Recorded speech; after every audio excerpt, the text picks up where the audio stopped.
Bonjour chers téléspectateurs, les amoureux de Jésus-Christ, les amoureux de la grande chaîne Vie pour tous cette télévision. Boye Malamou, na émission Nabino et à mon collègue au plateau des adorateurs présenté par moi, le vôtre, notamment communément appelé la conscience de mieux faire. C'est moi qui ai été tout le coup de américain entrée pour l'Andabiso. Évitez vos l'Andabiso dans vous nous suivez à travers ou à l'aide de votre téléphone, computer, à l'aide de votre télévision. Et ça dépend de la manière que vous avez à nous suivre. Laissez que les bons dieux de la Bible puissent vous bénir. Alors, sur ce plateau, vous pouvez remarquer que nous ne sommes pas seuls, on est bel et bien avec l'homme de Dieu, le prophète Samuel Wazambi. Je ne sais pas si j'ai matraqué votre nom. Non, non, vous voulez seulement mortifier les noms, mais quand même, c'est le prophète Sam Wazambi. Sam. C'est les gens qui ajoutent. Sam, ce n'est pas Samuel. Non, non, Sam, c'est Sam. Sam, c'est Sam. Sam, ce n'est pas Samuel. Merci beaucoup, l'homme de Dieu. Comment vous allez? Je vais travailler par la grâce du Seigneur.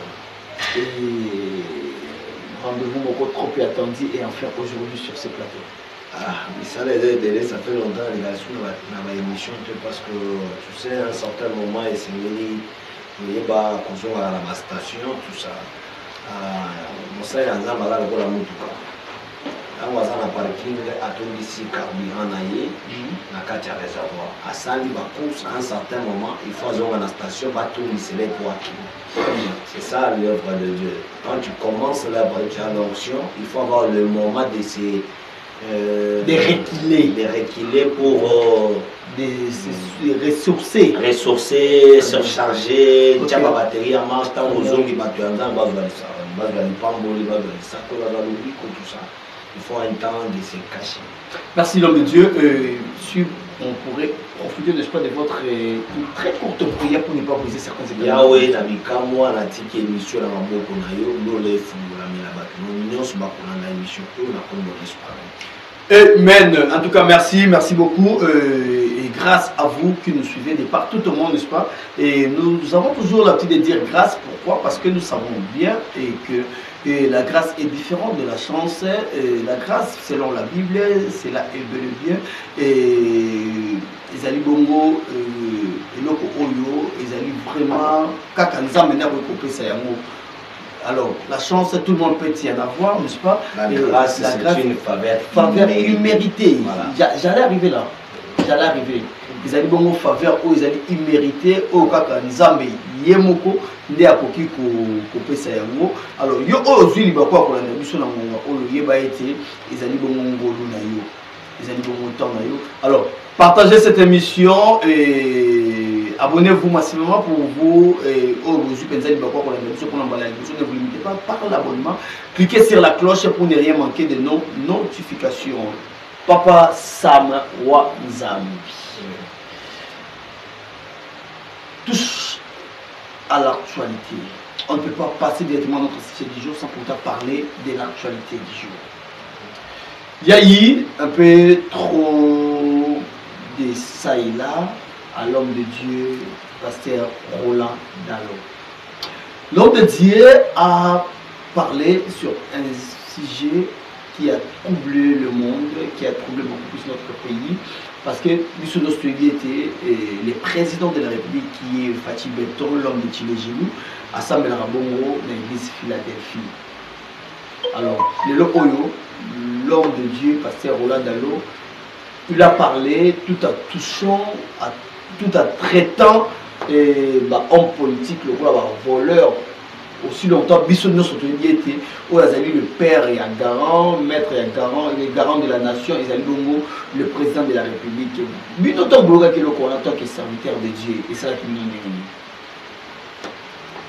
Les impatients. Les impatients, vous savez, la première des choses, moi, de mes habitudes, dans la aussi, ma autorité à Bassali en Très bien. Mais par rapport à ça, une question, nous sommes dans l'émission de la Congo et la collaboration. On a une vidéo homme de Dieu, le patriarche, laisse-moi l'appeler patriarche, parce que c'est un grand homme de Dieu. Très bien. Roland Dalo. Oui. Moi, je me suis dit, ce sont ses sentiments. Ce sont ces sentiments qui lui ont poussé de dire ça.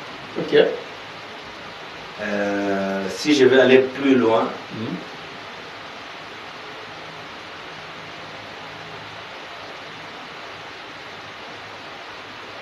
il a manqué de respect. Il a manqué de respect à qui? Au chef de l'État. Au chef de l'État.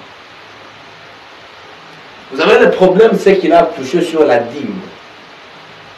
Bien sûr, au Congo, les politiciens sont des voleurs. On a encore le Bango, tu vois. Les politiciens, pas ça, va voleur. Tous les politiciens du Congo sont des voleurs. Parce que l'eau, ça, la mort, la même chose. En tout cas, les propos tenus n'engagent que mon invité. Vas-y, papa. Donc,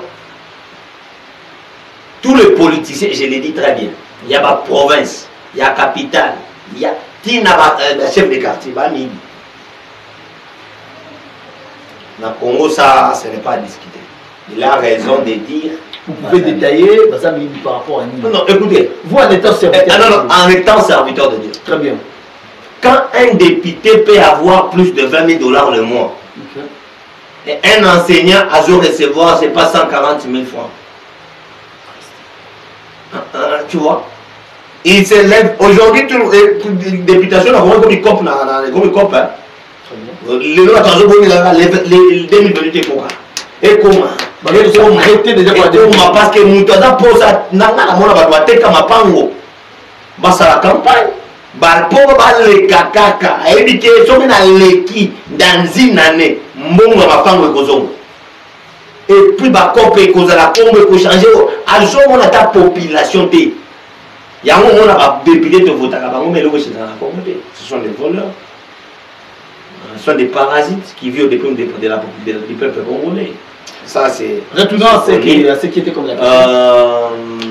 Ce qui était comme la question est qu'il a manqué de respect au chef de l'État parce que même la Bible, tu sais le problème des offrandes. La Bible nous dit quand la main gauche donne, la main droite tu ne connais pas.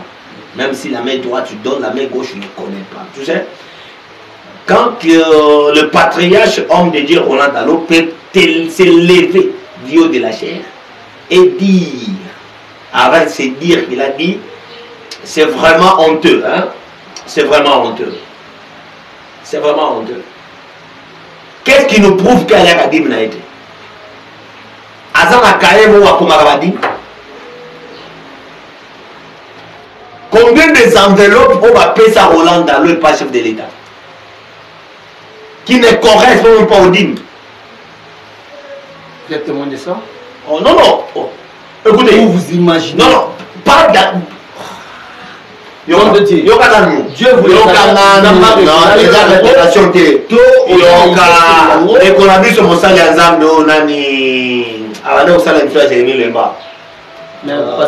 pasteur Ngefa a quel comment on a chef de l'État c'est combien? Mon kotina mutuka. Comment on a kaka? C'est le partout. Tout n'a jamais pas. Il connaît ça combien? Des dollars de caca, des dollars. Et ça la sent des dollars. Donc on va que passer un gefa à qui n'est pas un président de la République. Après ça qui est juge, Ebani. Ebani, après ça qui est mbongo. Et Ebani peut venir et comme Koloa la vie est chargée. Après c'est Namutuka. Namutuka. Vous avez confirmé. Ah, papa. Ce qui n'a pas eu tout n'a Jérémy le mandat. En tout cas, Jérémy le marche. C'est quoi il va bien? Tu retournes à la question. N'est pas. Nani o ya kutana président en enveloppe. Azande à la audience était. Moi na ye propre. Nga mo exemple typique. L'église nanga ya mboka ya province ya Tanganyika na Kalemi. Nazana député moko. Tabu a député provincial. Soka la quitte, soka la monnaie la quitte à Fandi Boé. Là dit na panier à offrande. Et vous en avez à 200 $. C'est un monsieur. À part Batunio, moi, si n'a rien billet à 200 $ et en France. C'est pour ceux qui chef de l'État Kotak. Combien tu as? Donc, tu peux être selon qui? Comment vous mesurez qu'il te par rapport à ma tête, à ma dignité, par rapport à ma rang social? Écoutez, pas par rapport, je suis un père. Le père connaît tous ses enfants. On a papa. Naboti banana ngai. Depuis que moi nanga sala kana Monisco azwaka combien? Et puis, son habitude à couper, ça n'est pas dans la papa, n'a pas ça combien. N'a pas estimé n'engagé. Et ça va se monter. N'a pas dit que yo n'engoza wana au côté de l'église n'engaye. Yo n'a aussi comment la dimension à couper ça $100 en église. Donc nous aux wana offrande de vous dire autorisé ça y a couper ça $100 en ici. C'est parce que c'est ton niveau, des niveaux combien en haut.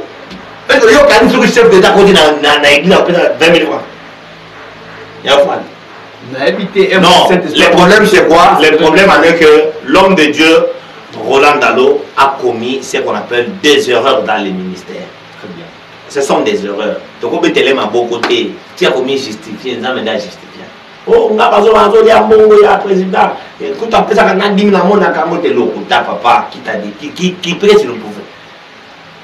Toi aussi, ça likamboyo. Ce que le monde a dit, action de grâce, le monde a dit. Il y a moyen aussi ça likamboyo. Toujours à ce qui concerne dîme et offrande, qui est censé à bouffer le dîme.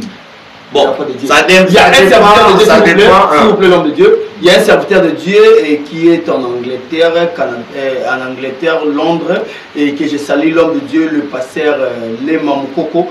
Alors, selon la Bible, Mouto a censé à Olia Mbo et Dim Ezali descendant il y a Lévi, selon la Bible. Alors, descendant il y a Lévi. Moutounioso, s'il vous plaît. Moutounioso. Oh, il y a un serviteur de Dieu, mais il ne fait pas partie, n'est-ce pas, la descendance, il y a Lévi, à la droit, il y a dignité. Donc, descendant à Lévi, cela veut dire quoi? Très bien. La descendance de Lévi, ce sont des sacrificateurs. Très bien. Quand on parle de Lévi, on parle des souverains sacrificateurs. Très bien. Tu comprends un peu ça? Vous êtes un sacrificateur. Moi, je suis sacrificateur. Moi, je suis souverain sacrificateur. Ce sont des sacrificateurs. Il n'y a pas un souverain sacrificateur sans sacrificateur. Okay. Un souverain sacrificateur, c'est le Seigneur Jésus. Okay. Il était aussi sacrificateur, c'est un souverain sacrificateur. Mais sacrificateur, je parle par quoi? Descendance à Lévi, ce sont les collèges. Les anciens, leurs pasteurs, tout ça sont des sacrificateurs dans l'église. Donc vous faites partie de des balais académiques. Voilà. Maintenant, dans Mikolo, il y a comme la doctrine. C'est la doctrine, le rôle n'est pas dans la dispatcha. Dit, mais il y a pasteur responsable de l'église. Action de grâce et soutenir la misala Mosusu. Tu dis, mais il y a Yomoko. Oui. Mais vous pouvez aussi m'attendre. Mais kata aussi m'attendre. Basa la zambe bozo sunga bisote biso ba ngana osunga yo bosunga biso ngana mona zo sunga yo tozo wana ono toti kale non tika bloqué bino ma jouer non akanya ko kanalote s'il vous plaît ngana boy eze mission na me penga pe na important pour la oui aux invités na soki na ya fide émission au salon ah to lo on a parlé de la descendance de Lévi, tu as expliqué par rapport à l'éclairage. Yo aussi, ici, là, si malobate, aux katanga au kangi. Non, aux autres piégés dans la question, on a niveau dans la. Il y a continué comme ça, on se bien dit. Non, non, continuez, aussi ces missions. Vas-y. Moi, il est émission comme la bitumba. Déjà, c'est que l'émission est évoquée. Ah, tout ça, la vérité pour les. Notre émission, c'est bel et bien le plateau des adorateurs. Ok, ici, on parle que de vérité. Vas-y. Badim, offrande, action de grâce, ils ont la mission à la catégorie. Très bien. La Bible nous dit et des contributions sans soulever les contributions. La Bible nous dit c'est les seuls chemins, seuls versets où on a mis pas bécaillé. La Bible, offrande, ma contribution. Bota la so qui n'a pas fondé la Bible du cadeau la terre. Mais quelques du ciel qu'on a bénéficié qui t'a la catégorie. C'est le chemin. Le témoignage c'est né si quand on a joué dans la bandini.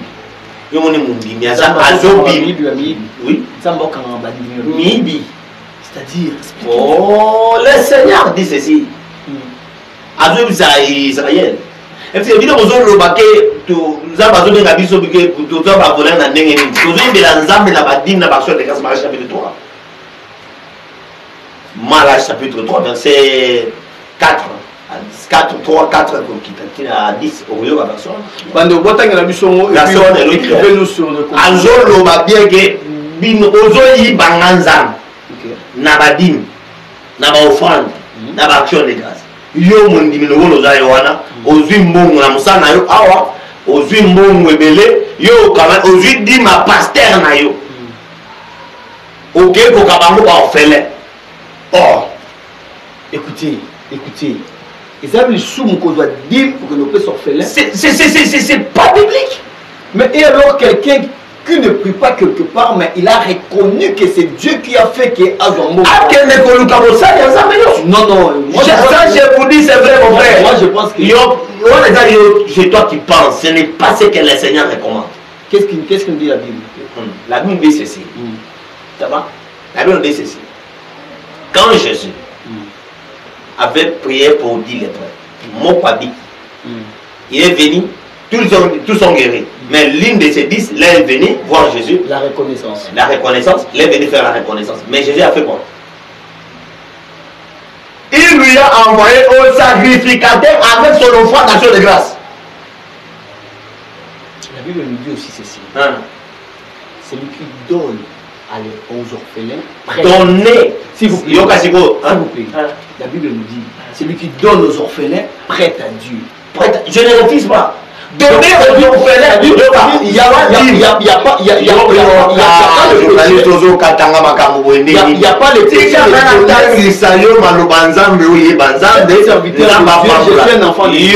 je suis enseigné par vous.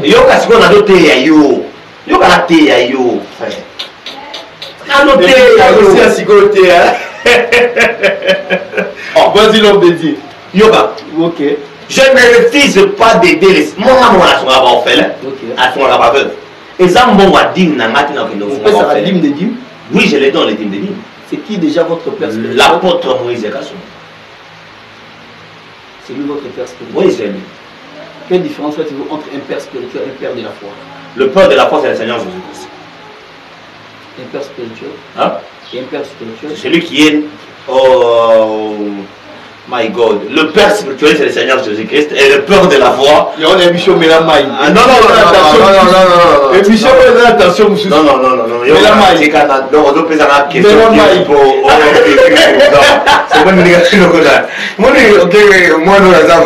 beaucoup, chers téléspectateurs, nous sommes là. Aujourd'hui, nous allons parler de la part du Seigneur. La Bible nous dit c'est par l'Esprit que nous allons parler de sa part. Alors, on est là avec les serviteurs de Dieu, le prophète Sam Wanzam. Avec lui, on va ouvrir tant de poches, on va toucher de ça et là, on va toucher en n'importe quoi, n'importe comment.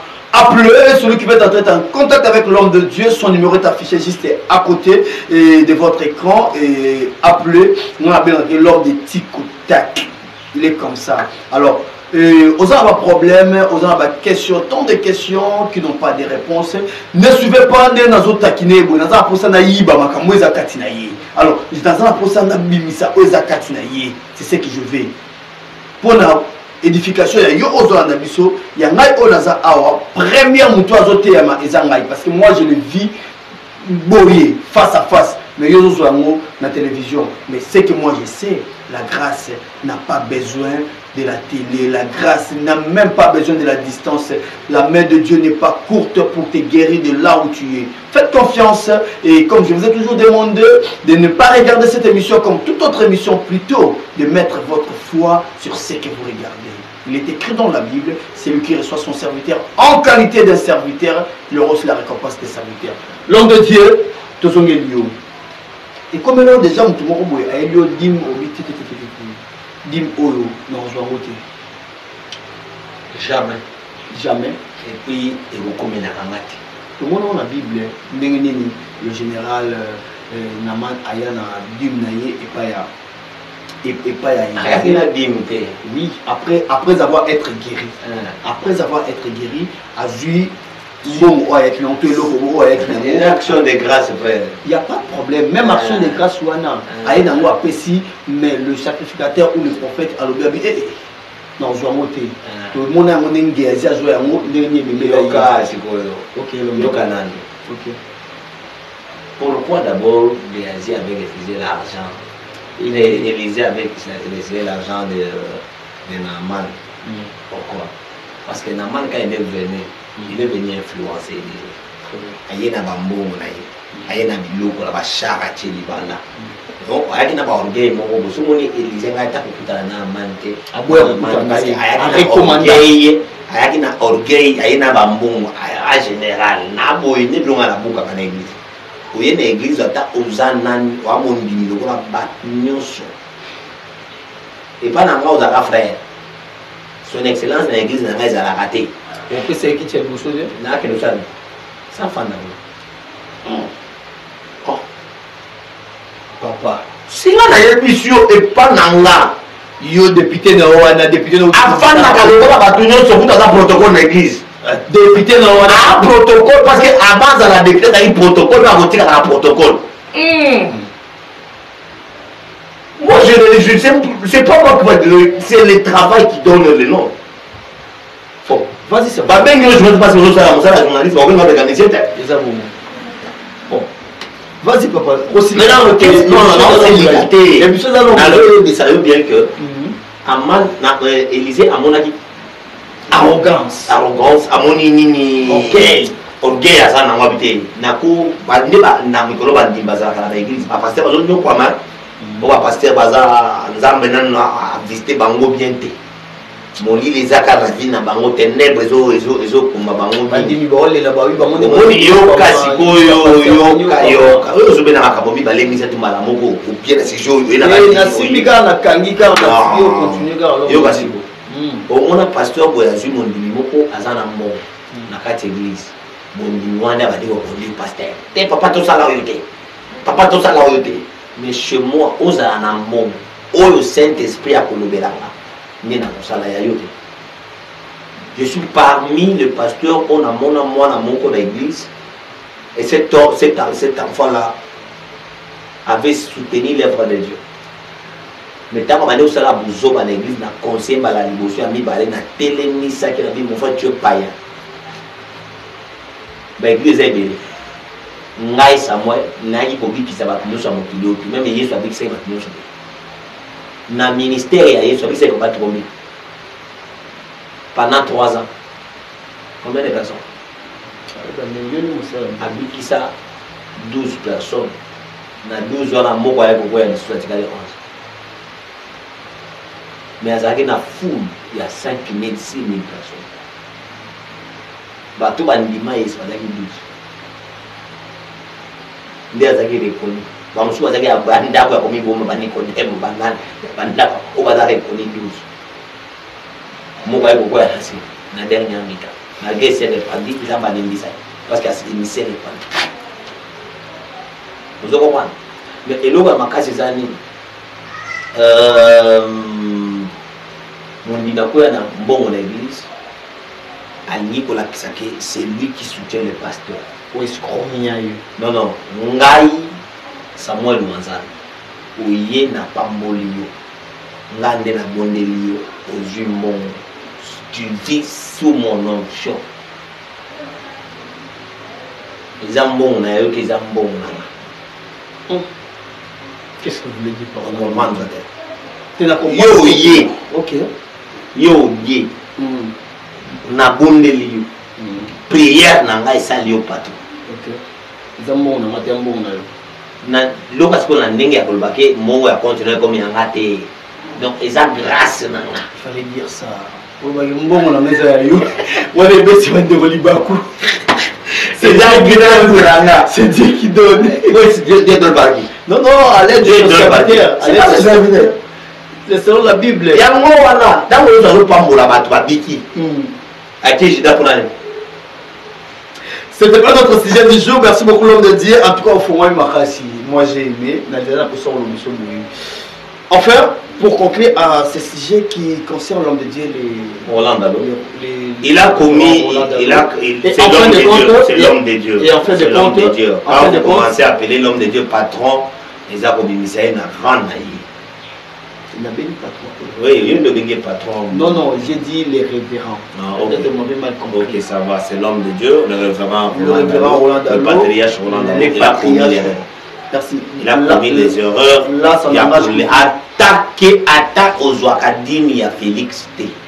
Tu n'as pas droit à le c'est ça pour justifier. Mais bon, les amis, colère spirituelle. Non, on a des colère spirituelle, on a des pressentiment, un sentiment tout. Bon, dans mon asso, les gens qui a lobby, dans mon asso qui a publié la photo. C'est ce que je vais dire. Je vais arriver à l'église. S'il vous plaît. Si, pardon, c'est dit. Non, on question. On répond des cas par et en fin de compte, et après tout ce les ont dit, après tout ce qui a été expédié, après tout ce qui a été dit à toi, en fin de compte, le garant de la nation qui est le président, Félix Tshisekedi, aïe pour rendre culte, aïe pour commissaire Nzambenaye, na dernier jour, il y a Bunda 21, où Isaac Lobby, Bunda 21, Isaac na Philadelphie, Gombe, P, na Philadelphie, cité d'exaucement, là où moi j'ai pris, Tozaki na prosterné 24. Le président est venu rendre culte, le président est venu louer son Dieu, dans la même église où le pasteur, soi-disant, selon vous dire, qui est Aboukaki. Tant que moi qui suis sous président Zongiwana et le bel non, non, ça lui apprend lui. Il y a des pays dans le était inane. Hollande. Hollande. Il y a des pays. Moni, ils ont un niveau moko. Félix a commis na mutumoko à Congo de la Yété. Très bien. Même moi, je prie pour Félix. Malgré que je ne suis pas du Congo. Tu vois? Parce que quand Dieu élève des serviteurs, c'est pour marcher avec le roi ensemble. Très bien. Quand Dieu mettait des prophètes, c'est pour marcher avec le roi ensemble. Très bien. Les serviteurs marchent avec le président. Et ils sont là pour prier pour le président. Maintenant, écoutez ça. Dans Félix Azawana, que tout le monde a pasteur les idées, par exemple, comme on dit la Félix, c'est pas tout. Et tant que la Belgique, elle a pasteur, vous comprenez? Mais ce que j'aime pour lui, il reconnaît Roland Garros comme son père de la foi. C'est lui qui a appris la foi. Malgré ça, il n'a pas besoin de l'air, quand bien même, Roland Garros a joué à Kao, Dim, il y a Félix, c'était. Mon soeur a joué à Dim. Mais Annie contacté à Tana, oh, il a joué à Félix. C'est fini.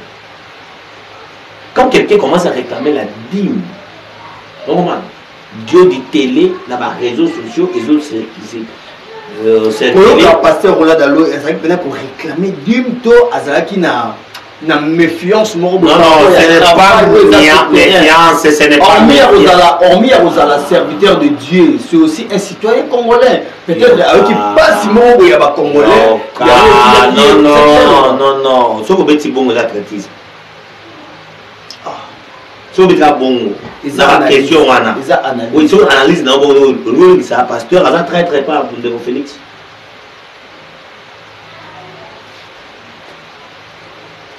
Pourquoi je te dis ça? Si, bien sûr, il a commencé, les politiciens sont des voleurs, il a laissé s'arrêter là.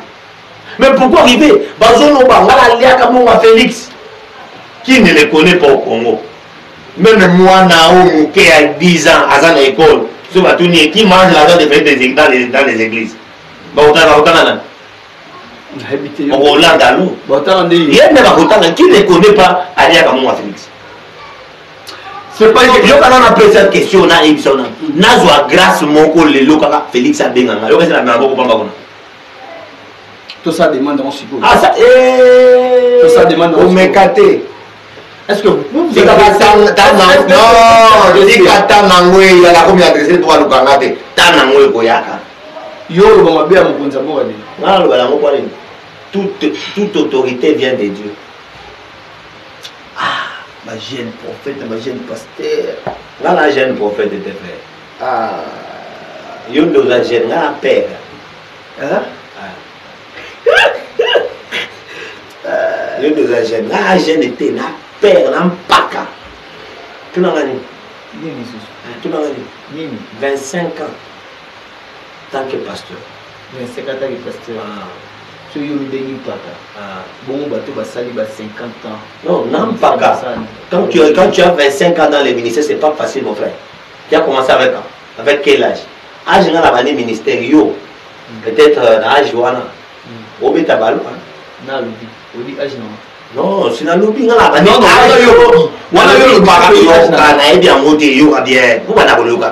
bon on a koyo kaka peut-être linga na ngaza difficile alors serviteur de Dieu ni na ndia ou bien kabina na nda le mission de télévision de rappeler tamo to risquer to fongola si j'ai la mission to kangia monter yo kana siri sana émission na âge par rapport à quoi nga na bandi ministère na 14 ans. Voyez maintenant. Âge de 14 ans. À l'âge de 14 ans. On a bandit déjà ministère. Plus 25 ans. Oui, ça fait combien? Je sais déjà. Plus de 25 ans. Âge avec nous. Quand moi j'ai 14 ans, je avais 14 ans. Dans 14 ans, je avais ça. Les prophètes. Aujourd'hui, na 14 ans, journaliste. L'homme de Dieu. Na 14 ans, l'homme de Dieu. Vous avez votre parcours, moi également j'ai. Mais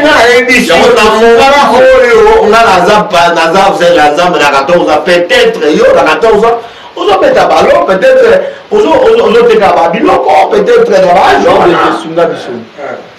il est écrit dans la Bible que confiez-vous à l'Éternel, vous serez affermis, à ce serviteur vous réussirez.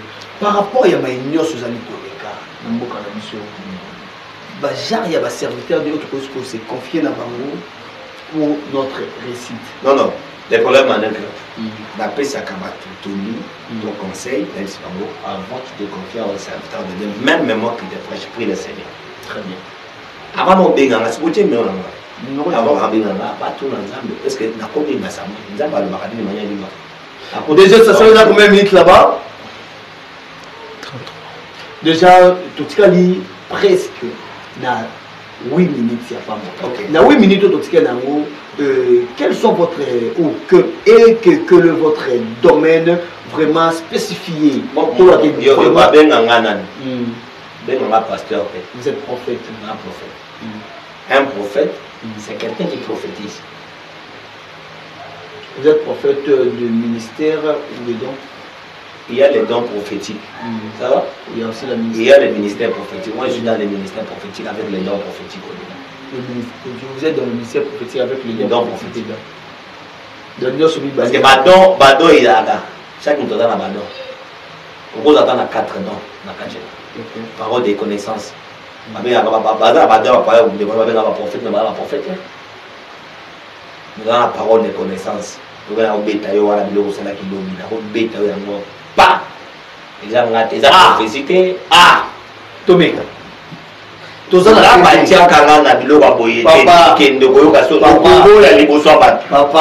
Papa, Tomeka. Moi, si nazo dans l'émission. Tant que ça ma kamabongo. Kobosana ke moi si nayo azo dans l'émission. Ba parents nayo azo dans l'émission. Comprenez que l'homme est là, moi-même, j'ai eu à vivre certaines de ces interventions prophétiques. C'est un serviteur de Dieu, moi je l'appelle comme ça. Azana rang, il y a homme à multidimensionnel que Dieu utilise puissamment dans la prophétie. Ne suivez pas on n'est pas là pour faire la comédie. L'homme de Dieu est là et bon ensemble, de par tout le monde, votre de la fin, ou si vous avez quelque chose à faire, ou alors si vous pouvez demander au fond la téléphone si koyo et yo ne au fond la téléphone na yo d'accord yo ne au lukabat o ba benga yo o tiko benga ngaso kozala batu badala ba problème so ni na éviter makamona bango donc so ki baza ozana bango ne ba benga balika bangala kufungola yanga te basura fungoli yanga bokoloba batu na ye le utango na kisasa. Oh, banquiona. Oh, nini, n'a pas qu'attendre. Si tout le mal avec toi, oui, mais dis. Aux fils, il y a apôtre Moïse Kassoum, l'homme du moment. Moto, comme les autres, on a mis comme pas possible. C'est un truc comme ça là. Nzamba ou tu ça là, y a awa moto ba qui n'est pas kufa. Yoka na bizarre. Et que yoka ngana ndimi ou adopter l'apôtre Moïse Kassoum comme père, ce n'est pas pour rien. C'est Makiona. C'est Makiona.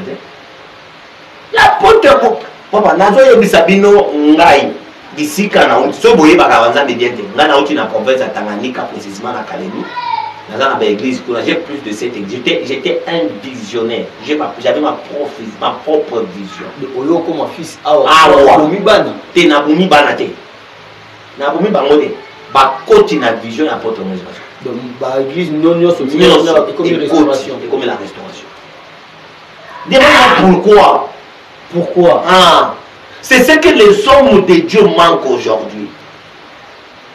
Nous tous, nous ne sommes pas appelés à être leaders. Attends, le Dieu qui vous a appelé à être leader. Non, nous ne sommes pas appelés à être leaders. Écoute une chose.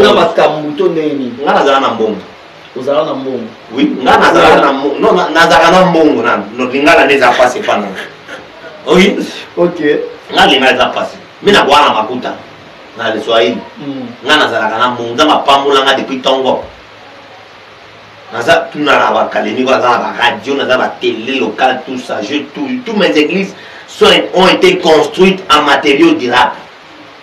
Église ba ezalaka te ya ba esobe ezalaka te, église ezalaka instrument ezalaka te. Dieu m'avait béni. La Bible nous dit Dieu il fait grâce aux humbles. Tu n'existes aujourd'hui. Non, je te témoigne. Na témoigner est-ce qu'on peut dire qu'on peut non quand même. Non, voilà débordé. On a émission de témoigner yo émission nga ke ko mikuté pas pour témoigner parce que dans ma cam, dans la bon. Ninga la témoigner que nzamba pambolanga. Déjà, moi, le prophète a cité qu'il a. Na émission de yo débordé. Na débordé. Il y a humilité dans l'orgueil. Non. Wana nozolo bango. Yo nozolo bango. Na analyse na yo ya mipuse wana. Oui, nazo ndeko otala ide. Peut-être que na émission na yo pour kama maloba on document. Entre journalistes qui a fait le vice. L'homme de Dieu. Les Oyo, aux âmes apôtre Moïse Kasson. Yo bana na bisa. Ngana yake pa apôtre Moïse Kasson pour na monte. Moïse bana déjà kala. Oui. Moi je l'avais réussi dans mon église. Il y a combien d'années passées? C'était après avant dans le confinement. Dans le confinement 2019 2020. Je pense que c'est pareil.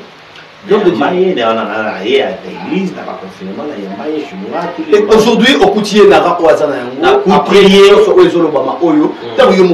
est-ce que vous êtes fier d'être réellement son fils? Très fier. Moutama Kiona. Babengi escroc. Escroc. Escroc. Maman Belém n'a pas déclaré. Déclaré. Yo apesa ki mbongo. Bien sûr babengi kakatinda no mbongo. Non. La Bible nous dit, il n'y aura pas d'aurore. Il n'y a pas la délivrance sans sacrifice. Très bien. Il y a aussi une offrande là. C'est pas grave, il y a aussi une poto qui est là. Il y a un qui chasse, est-ce qu'on a pour peser yo ondimi nzambe. Adressez-vous directement à tous ces gens qui le golanga. J'ai un pasteur. C'est un pasteur à Beningana Mwasi. Papa n'a pas de problème sur ngai. J'ai que 100 $. Sur nganga. Atindi 100 $. Tant azoti na 100 $. Nazana batu mosusu. Oui. Très bien. On a nazo bonde la bango. Natika batu wana po yo tindi na 100 $.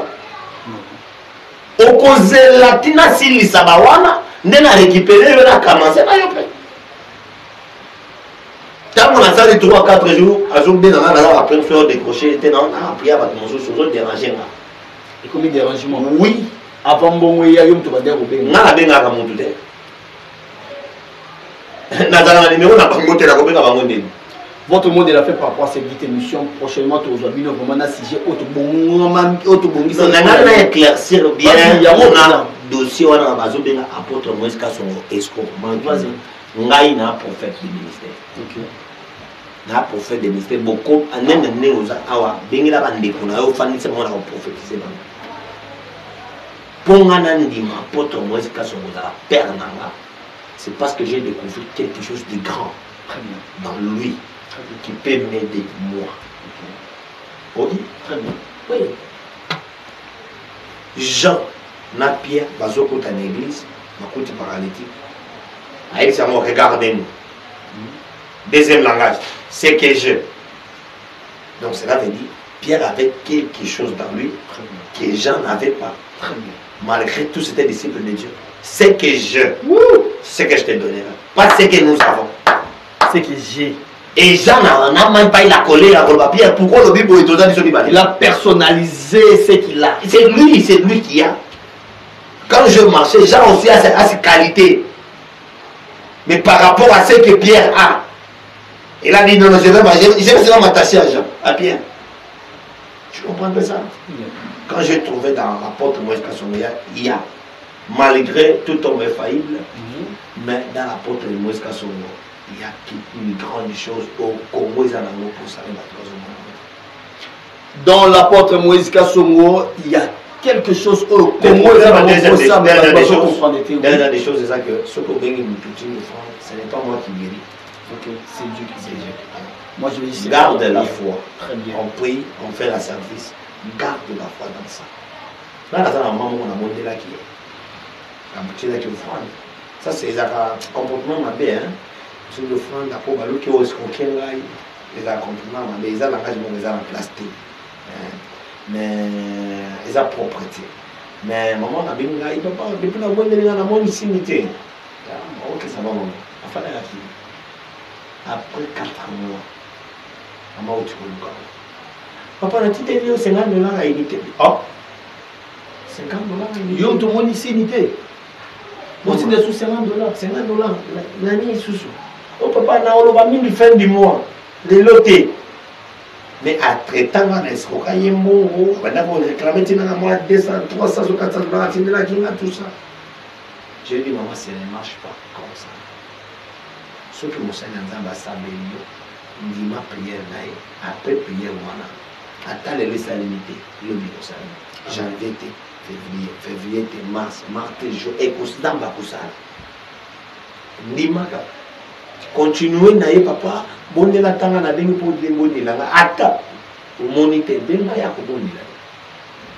Déjà, la Bible nous dit, et heureux celui qui crie son revoir vie. En tout cas, c'est par là que nous bouclons cette émission. Je pense que tous les qui vraiment déjà nous signalé, on a 10 minutes par rapport à timing planifié pour notre émission Plateau des adorateurs et mon collègue. L'homme de Dieu avait tellement de choses à dire, bien qu'il à ces difficultés. Prochainement, nous allons parler de ce sujet qui est trop pertinent. Ils ont dérangé, de partout au monde. Mais déjà, je pense que l'homme de dialogue, chacun de vous a eu une solution, une question et belé, où n'a pas réponse. Vous voulez entrer en contact avec l'homme de Dieu, papa, vous pouvez donner votre numéro. Mon numéro est plus 243 81 26 20 680. Encore plus 243 81 26 20 680. Quand vous appelez, vous allez directement entrer en contact. Papa, bonjour, secrétaire d'ailleurs. Le numéro on appelle c'est Babo. Pendant les canaux prophétie, il faut faire la consultation. 0 francs. 0 francs. Merci, je vous dis au revoir. Toujours mon ami déjà, je veux vous signaler, vous voulez faire votre importation ou exportation de tous vos conteneurs, ça dépend de votre matériel. Au Bino, vous allez au Tinda, faites confiance à AutoZedia, agence de voyage. Vous voulez l'assistance dans votre visa Nabino, faites confiance à AutoZedia pour beaucoup plus de la fiabilité, sincérité et rapidité. Au revoir.